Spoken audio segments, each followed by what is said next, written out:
Visakhapatnam shipping హార్బర్లో మత్స్యకారుల చిరకాల కోరిక నెరవేరింది. బోట్ల మరమ్మతులు, సముద్రంలో మునిగిపోయిన బోట్లను వెలికి తీసేందుకు ఉపయోగపడే అత్యాధునిక క్రేన్ను విశాఖపట్నం పోర్ట్ అథారిటీ సహకారంతో దక్షిణ నియోజకవర్గ ఎమ్మెల్యే వంశీకృష్ణ శ్రీనివాస్ ప్రారంభించారు. ఈ సందర్భంగా మత్స్యకార సంఘాలు ప్రతినిధులు ఎమ్మెల్యేకు స్వాగతం పలికి సన్మానించారు. ఎన్నో సంవత్సరాలుగా ఎదురు చూస్తున్న క్రేన్ అందుబాటులోకి రావడంతో మత్స్యకారులకు ఊరట లభించిందని సంఘాల నాయకులు తెలిపారు. మత్స్యకారుల సంక్షేమం, అభివృద్ధి తన లక్ష్యమని ఎమ్మెల్యే చెప్పారు. ఈ క్రేన్ 24 గంటలు మత్స్యకారులకు అందుబాటులో ఉంటుందని బోటు అసోసియేషన్ ప్రతినిధులు తెలిపారు.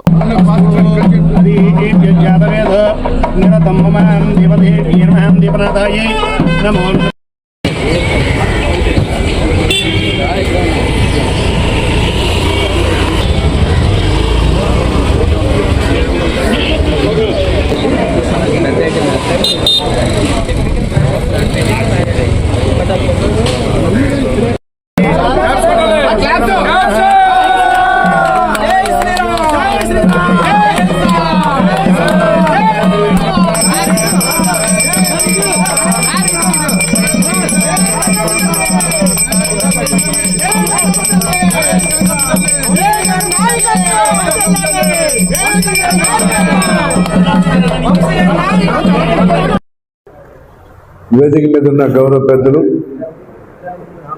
పోర్టు సిఎంఏ గారికి, అలాగే మా అసోసియేషన్ పెద్ద లక్ష్మణరావు గారు, అప్పారావు గారు, నరసింహరావు గారికి, ఆ వేదిక మీద ఉన్న మా సోదరులకి, కూటమి నాయకులు అందరికీ కూడా మనస్ఫూర్తిగా ధన్యవాదాలు.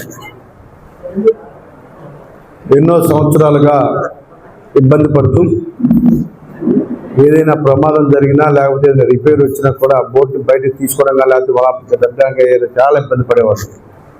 సో పదే పదే మీరు అడగడము, నేను చైర్మన్ గారు మా రాంప్రసాద్ గారి దృష్టికి తీసుకెళ్ళడము, సాధ్యం కాంతి కూడా సాధ్యం చేసే శక్తి మా రాంప్రసాద్ గారికి ఉంది. యాక్చువల్గా ఇందాక మన పెద్దల పోర్ట్లో డైరెక్ట్గా ఇలాంటి కొని పెట్టడానికి అవకాశం లేదు. ఎందుకంటే దాన్ని మెయింటైన్ చేయాలంటే టెండర్ అవ్వాలి, మళ్ళీ డీజిల్ కొట్టాలన్నా వాళ్ళకి రైట్స్ ఉండవు, లేకపోతే ఏం చేయాలన్నా కూడా డైరెక్ట్గా పోర్ట్లో చేయడం కావదు. రిపేర్ వచ్చినా శాలరీ ఇవ్వాలన్నా మళ్ళీ దానికి శాలరీ ఇవ్వాలంటే గవర్నమెంట్ నుంచి మళ్ళీ ఉంటుంది.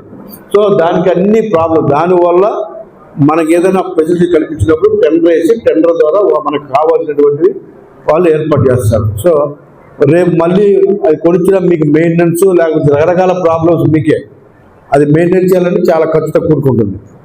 దానికంటే 24/7 మీకు మనకు అందుబాటులో వాళ్ళు టెండర్ వేసి, ఇదే చాలా అద్భుతమైనటువంటి ఐడియా.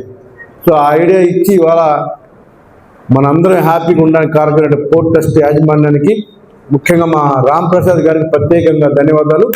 గతంలో ఉన్న మా చైర్మన్ గారికి, మా డిప్యూటీ చైర్మన్ గారికి కూడా ప్రత్యేకంగా ధన్యవాదాలు.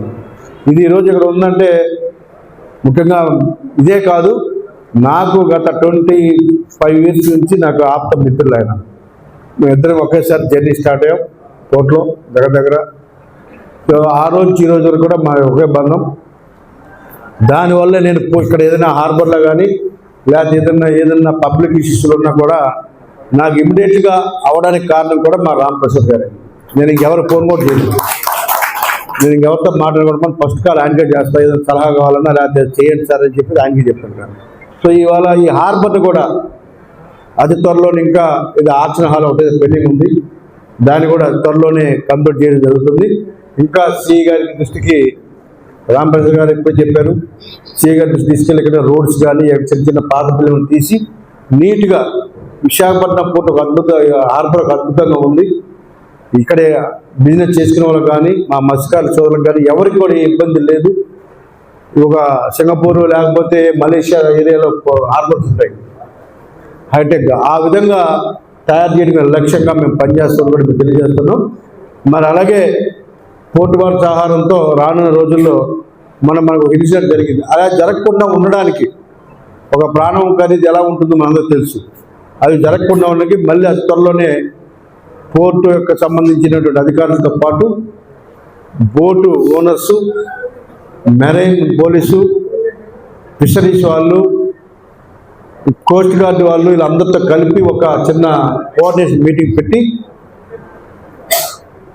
ఫిషరీస్ డిపార్ట్మెంట్లో ప్లస్ మెరైన్ పోలీస్ స్టేషన్లో కూడా ఏవైతే బోట్స్ సీలోకి వెళ్తాయో అవన్నీ కూడా ఎక్కడున్నాయని డిస్ప్లే వచ్చే విధంగా టెక్నాలజీని వాడుకుందామని చెప్పేసి కూడా మేము తెలియజేస్తాం. దాన్ని ఏ విధంగా ఏర్పాటు చేయాలి, ఎక్కడైనా ప్రమాదం జరిగితే వెంటనే ఇండికేషన్ వచ్చే విధంగా స్క్రీన్ మీద కనిపించే విధంగా దాన్ని కూడా ప్లాన్ చేద్దాం. ఏ విధంగా టెక్నాలజీ వాడుకోవాలి, ఏ విధంగా దాన్ని చేయాలన్నది. సో ఇప్పటి వరకు అది లేకపోవడం కూడా కొంచెం బాధాకరం. అలాగే ఇప్పుడే మా లక్ష్మణరావు గారు చెప్పారు, ఒక 14 బోట్లు ప్రమాదశాస్త్రం కాలిపోవడము మునిగిపోవడం జరిగాయి. వాటికి నష్టపరిహారం ఇచ్చే పరిస్థితి మరి ఇప్పటి వరకు ఉన్న వాళ్ళు ఏం చేస్తారో తెలియదు. కానీ ఫిషరీస్ డిపార్ట్మెంట్ అడిగితే ఇది మాకు సంబంధం లేదు సార్, విపత్తు శాఖ సంబంధించి ఏదైనా సైక్లోన్ వచ్చినప్పుడు వాళ్ళు అంటారు. వాళ్ళ దగ్గరికి వెళ్తే మునిగిపోయిన వాడికి కాలిపోయినట్టు మాకు సంబంధం లేదు. ఏదైనా సైక్లోన్ కానీ లేకపోతే ఏదైనా ఇబ్బందుల వల్ల అలాగేనా జరిగితే తప్ప, భూకంపాలు లాంటి జరిగితే తప్ప ఇవ్వడానికని వాళ్ళు. సో ఈ 2 డిపార్ట్మెంట్ల మధ్యలో ఈ విధంగా ప్రమాదం జరిగినవన్నీ కూడా నలిగిపోతూ ఉన్నాయి. సరే ప్రస్తుతానికి పాతవన్నీ కూడా నేను సీఎం గారు రిక్వెస్ట్ చేశా, సార్ ఈ డిపార్ట్మెంట్ నుంచి మాకు ఎవరు రిలీజ్ చేయండి, నెక్స్ట్ జరగబోయేదానికి ఏదైనా మీకు ఒక మంచి ప్రపోజల్ అందరం కూర్చొని పెడతాం. ఇలా జరిగినప్పుడు ఏ డిపార్ట్మెంట్ ఇవ్వాలి ఏంటి మీద కూడా ఒక మంచి సజెషన్ తీసుకొని దాన్ని చేయండి సార్ అని చెప్తే ఆ విధంగా చేస్తాను చెప్పడం జరిగింది. సో ఇంకా పాత బకాయిలు కూడా కొన్ని ఉన్నాయి, వాటిని కూడా